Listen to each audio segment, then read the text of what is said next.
Lake Baikal is not just one of the great natural treasures of Russia, but of the world.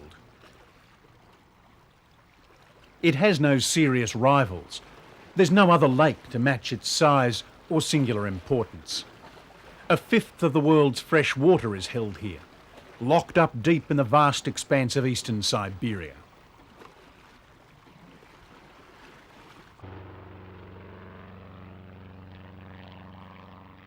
Байкал – уникальное явление на Земле. В Байкале запасы воды такие, что охватило бы всему населению земного шара почти на полвека. Baikal is still a place largely unspoiled. One of the last remaining jewels in a country where 70 years of Soviet planning has laid waste much of the countryside. The only practical way to get around Baikal is by boat. They talk about going to sea here, and that's just what it feels like. You can't quite sail out of sight of land, but you can feel the vast power of the place. Conditions can alter dramatically from hour to hour. Fierce winds can sweep down from the steep hills along the western shore.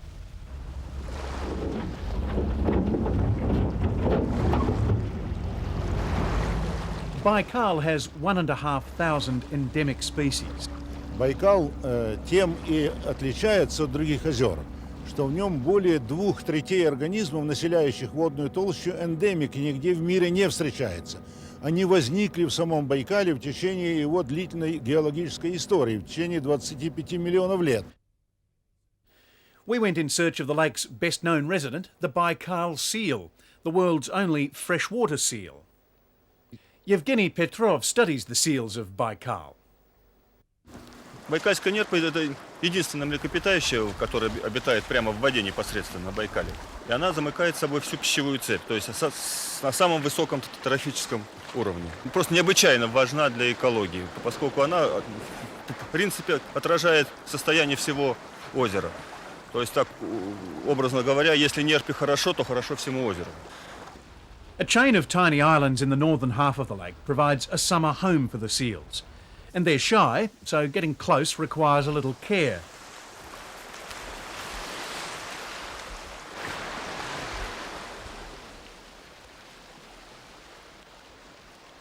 There are an estimated 100,000 seals in Lake Baikal, and they spend most of their time in the water. И вот мы считаем, что здесь собираются звери, которые, скорее всего, чем-то болеют или как-то ослабленные, кранк, больные животные. В общем, вот очень хорошо видно вот у маленького, который справа у маленького животного, у него шерсть такая, этими складочками. Вот видно хорошо вот на этом месте, на шее. Это означает, что он очень плохо упитан, у него жира мало.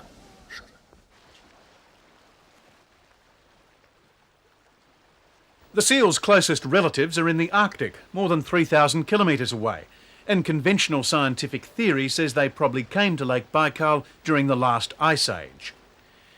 There's an annual quota for culling of about 10%, but Yevgeny Petrov thinks that in fact many more seals are being taken. Может быть, даже усилилось всякие влияние человека на нерпу с точки зрения не просто там загрязнений, а имеется в виду прям прямое влияние, то есть отстрел животных незаконный, браконьерство, приловы в орудие лова и так далее. Но это все связано, конечно, с экономикой в стороне, очень сложно жить людям местным, это никуда не денешься. About 200,000 people live around the shores of the lake. A few of them live on Olkhon Island, the largest of the lake's 27 islands. Olkhon means dry island. It's meant to be in a rain shadow. There are few more miserable places than a boat when it's raining. One of them is the main street of Huzhir, the largest town on Olkhon. It's called 19th Party Congress Street. Such loyalty might have at least expected a strip of bitumen in return. Fishing is the main business here, but they're also starting to get their share of tourists. Единственное, чем мы тут можем заниматься по-крупному и по-серьезному, это развитие туризма. Значит, уже в этом отношении сделаны определенные шаги. Ну, как это назвать, наверное, как семейный туризм. То есть в этом году люди пробовали в специально оборудованных домиках принимать туристов, ну, что наших, что иностранных туристов, их обслуживать, предоставлять им постель, питание.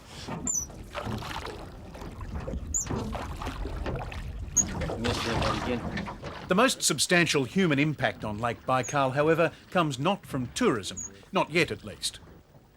Baikal's water is clean, partly because of the sheer volume. But there is pollution and a growing environmental movement which wants to see the future of the lake secured.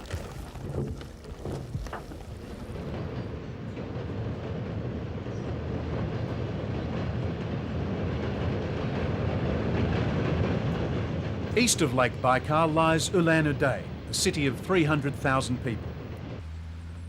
And those who live here rely on numerous heavy industries for their livelihoods. There's a woolen mill, metals and food processing, in fact, a collection of some of the dirtiest industries you could imagine. Ulan-Ude is your typical Soviet-era industrial city, and for decades much of the waste from the factories in the area found its way into this river. The problem is that this river is the largest single river that flows into Lake Baikal. Сама Селенга является очень сильным источником загрязнения, потому что часть загрязнения еще идет из Монголии. И после Улан-Удэ очень много загрязнений попадает в результате смыва сельскохозяйственных удобрений в притоки Селенги и в саму Селенгу. Появились первые признаки на Байкале, которые вызывают озабоченность экологов. Это появление водорослей, которых раньше не было. Затем наблюдаются болезни рыб, гельминтозы, когда на рыбах появляются паразиты. И, наконец, были вспышки заболевания нерпы. But however damaging the industrial pollution from Ulan-Ude, there is one single industry, one place that has long been the symbol of environmental risk to Lake Baikal. It's the Baikalsk Cellulose Plant, and it sits right on the southern shore of the lake. When it was built in the mid-60s, even in the midst of Soviet totalitarianism, it provoked immediate public protest. Grigory Galazi was one who took up the cause then and was branded a traitor for his trouble. Нас обвиняли и в пособничестве империализму, и в вредительстве развитию целлюлозно-бумажной промышленности. Ну, с министром целлюлозной промышленности у нас был скандал невероятный. В общем, они хотели нас стереть в порошок, упрятать в места не столь отдаленные.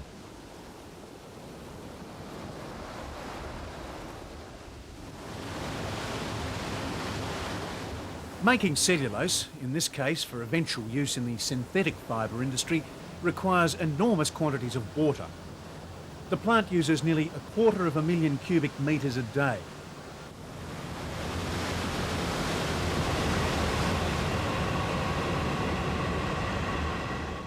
And this is what the water looks like after it's been used to wash and bleach the raw product. An evil-looking brown with a strong chlorine odour. But before it's pumped back into the lake, it's cleaned, and it comes out looking as clear as tap water. According to the company, it's among the cleanest plants of its type in the world. Одно из лучших послеочистных сооружений в мире вообще. Совсем недавно у нас работала группа экспертов ЮНИДа, и они отнесли наше очистное сооружение к 5 лучших очистных сооружений мира. But it still contains chemical compounds which take centuries to degrade and which opponents of the plant say could poison the food chain in Lake Baikal. Если целлюлозный комбинат останется и дальше, то Байкал неминуемо погибнет. Дело все в том, что в Байкале водообмен происходит один раз в 400 лет. Если мы сегодня закроем завод, то еще 4 столетия следы его в Байкале будут прослеживаться. Поэтому чем раньше мы это осуществим, тем эффективнее будет решение проблемы защиты Байкала. Нет, город помрет однозначно. Перспектив для того, чтобы выжить у города Байкальска при закрытии целлюлозного производства нет. Надо строить сначала новое производство, а потом закрывать это. In fact, the government first proposed closing the Baikalsk cellulose plant in the late 1980s. Money's the problem and likely to remain so, as the Russian government's Deputy Environment Minister Alexei Poryadin concedes. Да, деятельность там целлюлозно-бумажного комбината на Байкале, сбросы от предприятий города Улан-Удэ и некоторые другие виды деятельности, они нанесли уже и наносят существенный ущерб Байкалу. Все смотрят с пониманием проблемы и с пониманием важности Байкала. Но финансовое положение сейчас таково, экономическая ситуация такова, что выделить большие суммы из федерального бюджета на покрытие потребностей на Байкале не удается.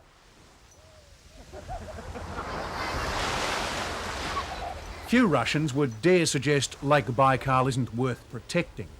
It really is recognised as one of the country's great assets.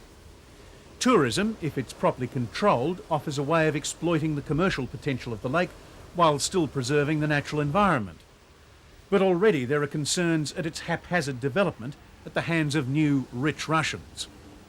Развивать тут туризм, конечно, надо и можно, и нужно, и все это ясно, но, к сожалению, деньги, которые вкладывают новые русские, они пока их вкладывают, в общем-то, диким путем. При той же строительстве гостиницы не строятся очистные сооружения.